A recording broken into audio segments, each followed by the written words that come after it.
Uma das minhas franquias favoritas do cinema é Godzilla. E aproveitando que em 2019, na verdade daqui a algumas semanas, vai sair um novo filme de Godzilla, Godzilla 2, O Rei dos Monstros, eu inicialmente tinha decidido fazer um vídeo de sagas.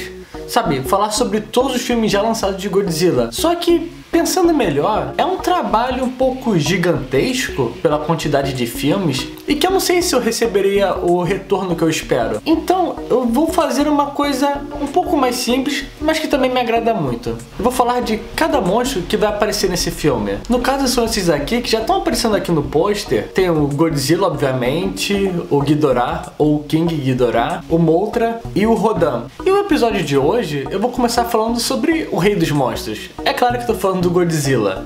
Então, se você gostou dessa ideia, se você quer que eu faça mais vídeos sobre Godzilla, se você tem um interesse, deixa aqui seu comentário, compartilha, faça esse vídeo alcançar um público maior. Então, vamos lá!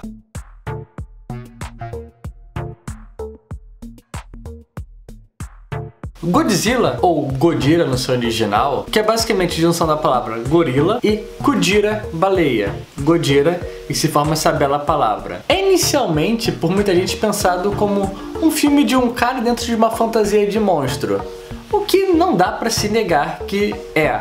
Mas Godzilla vai muito além disso. Godzilla representa uma visão do Japão da década de 50 até os dias de hoje. Ele representa as mudanças que o Japão sofre nessa segunda metade do século XX e, por que não, século XXI em diante. Mesmo Godzilla sendo bem famoso, principalmente na temática de monstros, na temática de kaiju, ele não foi o primeiro filme dessa temática. E quem ganha essa honra é o filme lá de 33 chamado King Kong. Sim, é stop motion, não tem ninguém fantasiado, mas ele leva essa honra. E além desse, você ainda tem 53 um filme americano chamado The Beast of 10,000 Pythons. Tem uma temática um pouco parecida e que o Godzilla obviamente se inspira um pouquinho nele. Mas vamos por partes. A aparência do Godzilla, ela mais ou menos se mantém a mesma. Ele é sempre representado como uma criatura parecendo um dinossauro e que, na verdade, cada filme dele ele cresce um pouquinho mais. Ele começa lá em 54 com uns 50 metros e até os dias de hoje tem mais de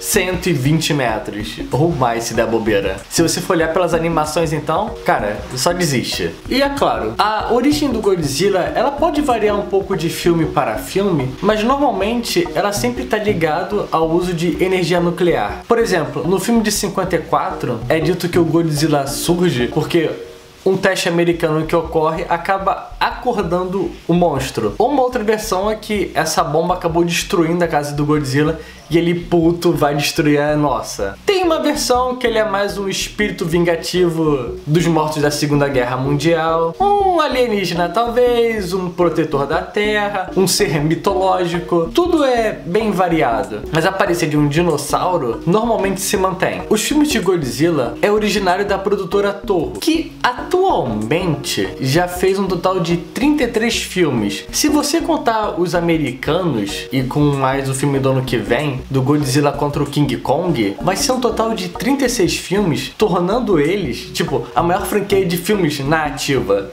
Cara, se você achava que era o James Bond que tinha esse recorde, cara, James Bond está atrás de uns 10 filmes, sem sacanagem. E Godzilla, ele é muito interessante no aspecto. Você pode pensar o Godzilla como se fosse tipo os Vingadores, porque cada monstro que o Godzilla enfrenta é tipo assim, o monstro tem a sua própria franquia, aí passa no Godzilla e ganha mais filmes. Ou surge um inimigo do Godzilla, ele enfrenta o Godzilla, ganha ou perde, acaba fazendo sucesso e acaba ganhando filmes sobre ele. É impressionante, eu acho que todos os inimigos do Godzilla ou aliados acabam ganhando sua própria franquia. Então, tipo, o Godzilla acaba virando o filme evento. Na verdade, você tem vários filmes eventos de Godzilla que é tipo, junta todos os filmes da produtora, pega todo mundo, faz um grande filmão aí que vai dar dinheiro. E normalmente dá. E hoje em dia, além dos filmes que são pra caramba, Godzilla tem anime, tem jogo, tem livro, participa normalmente de talk show, já fez comercial, é atualmente embaixador de turismo de Tóquio, sabe? já fez de tudo do Godzilla. Godzilla não tem mais o que inventar. Fora isso, ainda tem um lance de Godzilla ser inicialmente um vilão, que vai se transformando em um anti-herói, vira um herói, é pai de família. Godzilla tem filmes com o filho dele, é impressionante. E Godzilla também já enfrentou tudo. Os inimigos dele são incríveis. Já enfrentou desde humanos, alienígenas, monstros de outras produtoras, monstros no geral, que aí vale tudo. É tipo, vai desde lagosta a dinossauro de 3 cabeças. Pode tudo. Já enfrentou a poluição, o melhor inimigo ever dele. Já enfrentou versões modificadas geneticamente dele. Já enfrentou plantas modificadas geneticamente com seu DNA. Versões robôs ou se você preferir, dele e de outros inimigos, porque, bem, é o Japão e todo mundo gosta de ver um filme de robôs contra monstros gigantes. Godzilla já enfrentou todo mundo. Se der bobeira, deve ter alguma HQ do Godzilla contra o Batman. Sem sacanagem. E bem, durante todos esses anos, todos esses filmes, Godzilla não representa apenas uma coisa. Ele, inicialmente, em 54, ele é uma óbvia representação aos efeitos da bomba nuclear no Japão e dos possíveis efeitos que ele pode causar. E ao longo das épocas e da sua popularidade que vai crescendo, ele não fica só nesse dilema.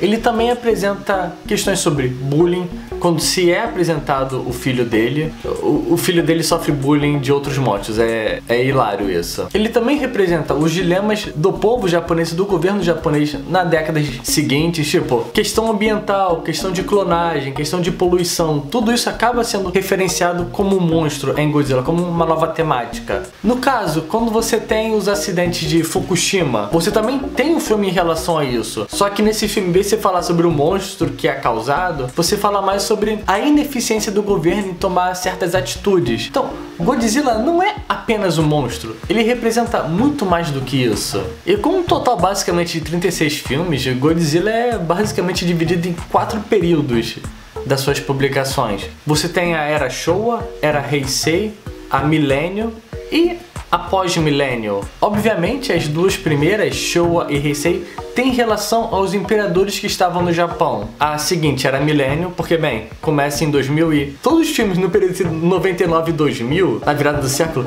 ganharam algum título de Milênio, ou 2000. E aqui, realmente, nós temos o filme chamado Godzilla Millennium. É impressionante. E só pra finalizar esse vídeo aqui, pra gente poder realmente entender o que é o Godzilla, o que ele representa, você tem realmente que entender o que é o Japão da pós-Segunda Guerra. Quando você tem o final da Segunda Guerra, e consequentemente a utilização de bombas atômicas na cidade de Hiroshima e Nagasaki, logo após isso você tem a rendição do Japão e por um período de basicamente 7 anos, de 45 a 52, você tem a ocupação do exército americano nas ilhas japonesas. E nesse período de ocupação você tem basicamente uma censura completa a qualquer tipo de fala sobre bombas atômicas, sobre a questão nuclear. E se você pensar bem, você tem um povo que sofreu de 2 ataques e que é proibido de falar sobre, não tem como nem pesquisar o que aconteceu, o que aquilo ali representa. Você ainda vai ter uma rejeição ao povo japonês de pessoas que vêm daquelas regiões. Você tem uma segregação inicial àquela região. E essa censura envolve basicamente tudo, desde livros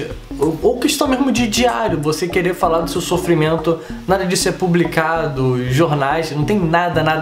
E depois da saída dos americanos você tem um desenvolvimento de uma literatura sobre uma representação. Além de todo esse temor, em 54 ocorre um fator chave para a criação de Godzilla. Você tem, em março de 54, um acidente nuclear que acontece nas Ilhas de Marshall, onde está tendo uma explosão nuclear controlada pelos americanos e que um navio pesqueiro japonês, o Dragon Luck 5, ele acaba sendo atingido e toda a sua tripulação de 23 membros sofre com problemas da radiação. Você tem desde mortos, um caso na verdade, e todos os outros sobreviventes levam sequelas a sua vida toda, em graus diferentes, o que faz reacender todo o temor japonês sobre questões nucleares. Sabe, a ferida que não estava bem cicatrizada foi aberta de novo. E em novembro desse mesmo ano é lançado Godzilla, que é uma pura representação aos efeitos da bomba nuclear. Desde a própria aparência do Godzilla, que se você olhar a cabeça dele parece o formato de uma explosão, daquele cogumelo,